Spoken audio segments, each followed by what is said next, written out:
જય ભીમનો ઉદય. અમરેલી ડેપોમાં હમણાં 6-7 દિવસથી ખાનગી કંપની દ્વારા દાદાગીરી કરવામાં આવે છે. આ દાદાગીરી બાબતે અમરેલી વિભાગના નિયામક અતુલ સોલંકી કાંઈ બોલી શકતા નથી. અમરેલી ડેપો મેનેજર કરમટા સાહેબ કાંઈ બોલી શકતા. આનું કારણ શું? તો આનું કારણ એવું છે કે જીએસઆરટીસી નિગમ દ્વારા અમરેલીની અંદર જે ડેપો બન્યો છે ને એ ડેપો નીલા એન્ટરપ્રાઇઝ એક કંપની છે, નીલા ટર્મિનલ, આને પાર્ટનરશિપમાં આપી દીધો છે. પીપીપી, પબ્લિક પ્રાઇવેટ પાર્ટનરશિપ, અને આના કરાર થયા છે કે 30 વર્ષ સુધી આ જે નીલા ટર્મિનલ પ્રાઇવેટ લિમિટેડ અમરેલી છે એને આ ડેપોની સાર સંભાળ રાખવાની. હવે આની અંદર 5 જણાની કમિટી બની છે, ગઠન થયું છે. જે તે સમયે આ જ્યારે કોન્ટ્રાક્ટ સાઇન થયો, આ ડેપો બનાવવાનો જે કોન્ટ્રાક્ટ આ નીલા ટર્મિનલને આપવામાં આવ્યો ત્યારે એના કાંઈક અંદર નિયમો થયા હોય કે આ નિયમ મુજબ હાલવું. તો આ જે ગઠન થયું ને એની અંદર 5 સભ્યો છે. એક અધ્યક્ષ સ્થાને કાર્યપાલક ઇજનેર જે અમદાવાદ મધ્યસ્થ કચેરી જીએસઆરટીસીની ઓફિસમાં બેસે. બીજું નીલા એન્ટરપ્રાઇઝ. ત્રીજું અમરેલીના કલેક્ટર, તાલુકા પંચાયત, XYZ જે લાગુ પડે તે, કમિશનર કે જે અહીંયા જે આવતું હોય તે. ચોથું અમરેલી ડેપોના ડેપો મેનેજર. પાંચમું નાયબ મુખ્ય બાંધકામ ઇજનેર હરેશ મોરધરા. એનું તો મારે નામ જ બોલવું પડશે કેમ કે આની અંદર એનો રોલ બહુ જોરદાર છે. એટલે આનું 5નું ગઠન થયું. આ 5 વ્યક્તિને પૂછ્યા વગર ડેપોની અંદર ખીલી પણ ન મરાય. પણ આજે નીલા એન્ટરપ્રાઇઝ જે કંપની રહી ને, આ ડેપોને એના બાપની જાગીર સમજીને બેઠી છે કે આ ડેપોનો કોન્ટ્રાક્ટ રહ્યો અમારા બાપનો છે ને હવે ડેપો અમારા બાપુજીનો છે, અમે જે કરીએ એમાં એ થાય. થોડા દિવસ પહેલાં એક્સપ્રેસ રૂટના જે બસના જે પ્લેટફોર્મ આવે એ પ્લેટફોર્મ પોતાના આર્થિક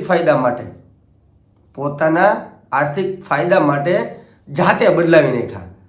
કોઈ કાળુભાઈ કરીને, તુષારભાઈ ઉર્ફે કાળુભાઈ, ત્યાં ડેપોની અંદર આની ઓફિસ છે. એ ઓફિસ એ લોકોએ બનાવી છે. એ પણ આ જે કરાર છે એના નિયમમાં આવે છે કે આ ઓફિસ એક નીલા એન્ટરપ્રાઇઝની બસ સ્ટેન્ડમાં રાખવી. ત્યાં ભાઈ બે છે. એટલે આ ભાઈના માણસો દ્વારા કોઈને પૂછ્યા વગર નથી. જોકે વિભાગીય નિયામક તો આમાં છે જ નહીં ક્યાંય.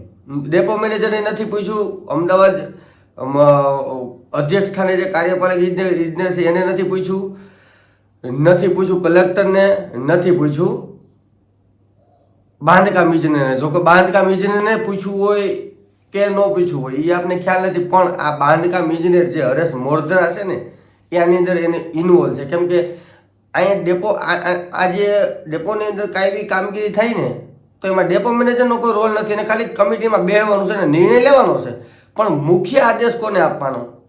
તો કે આ બાંધકામ ઇજનેર હરેશ મોરધરા. તો ડીસી વિભાગીય નિયામક દ્વારા નીલા એન્ટરપ્રાઇઝને પત્ર લખવામાં આવે છે કે અમારા જે બોર્ડ હતા જે એક્સપ્રેસ રૂટ મુજબ ગોઠવી આપવા વિનંતી. આજે 6 તારીખ થઈ, 3-4 કે 5 દિવસ થયા, છતાં એ લોકોના પેટનું પાણી હલતું નથી. શું કામ? કે આ લોકોને રાજકારણનો પાવર છે કે રાજકારણ અમારી પાછળ હશે, અમારું કાંઈ નહીં બગાડી શકે.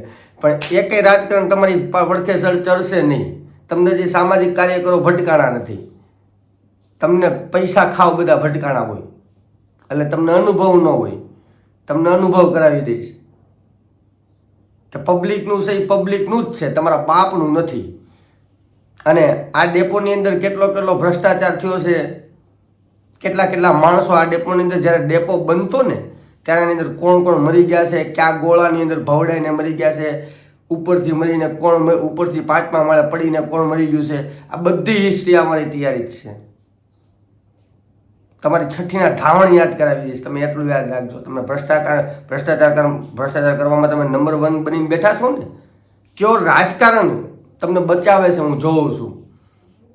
બહુ રાજકારણની હવા છે ને, એકેય તમારો પાગ્યો રાજકારણ વાળો તમારી પડખે નહીં ઉભો રહી.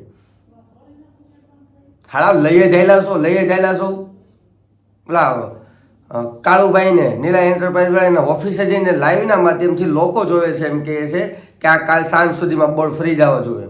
કેમ કે આની અંદર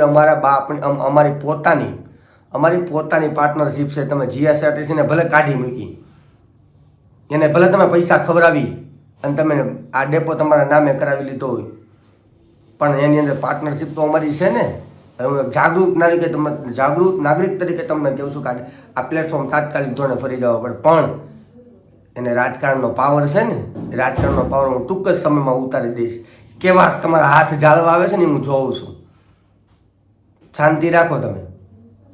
અને 1-2 વિડીયો આની અંદર મૂકું છું જે પ્રીમિયમ સર્વિસના છે, પછી બીજી 1-2 બાબતના છે, એટલે એ જોઉં.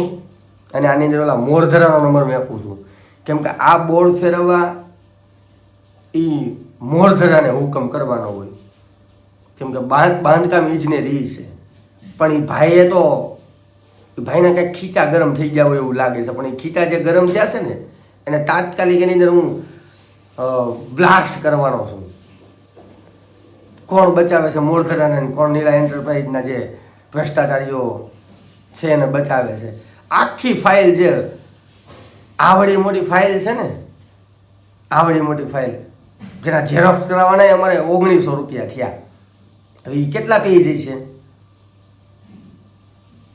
ક્યાં એસ્ટિમેટ મુજબ ડેપોની અંદર કામ કરવાનું તો બિલકુલ થયું નથી. આ તમારા ને મારા ટેક્સના પૈસા લોકો પોતે રંગરલિયા મનાવે છે. લોકોને સમજવાની જરૂર છે. આ ખાનગીકરણના પ્રતાપ અમુક વિપક્ષના નેતા, અમુક મારી જેવા સામાજિક કાર્યકરો અવારનવાર બાજતા હોય છે ને કે ખાનગીકરણ બંધ થવું પડે. આ એનું કારણ છે ખાનગીકરણ થયું એટલે આવા તાનાશાહ આપણી ઉપર રાજ કરવાના છે, એટલું તમે યાદ રાખી લેજો.